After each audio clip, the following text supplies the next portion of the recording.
Всем привет! Вкус яичницы с помидорами и ветчиной, приготовленной на плите, всем знаком и многим нравится. Но если у вас утром есть свободное время и хочется начать день с неспешного завтрака, можно приготовить яичницу внутри помидора и запечь ее в духовке. Итак, нам понадобится 3 крепких помидора, 3 яйца, немного ветчины, немного сыра, соль, черный молотый перец и зелень по вашему вкусу. Помидоры вымыть, срезать верхушки и с помощью чайной ложки выбрать мягкость, оставляя толстыми стенки помидора. Помидоры для этого блюда лучше всего выбирать толстокожие. Ветчину мелко нарезать.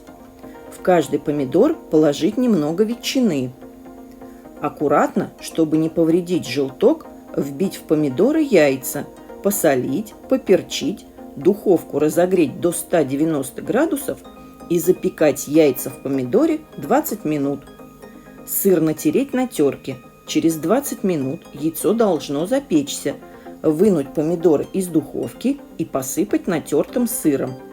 Поставьте яичницу в помидоре в духовку еще на 5 минут, чтобы расплавился сыр.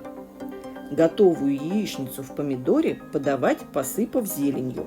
Если вам мало этого рецепта и хочется приготовить еще что-нибудь, советую посмотреть вот это видео. И не забудьте подписаться и поделиться видео с друзьями. Всем приятного аппетита!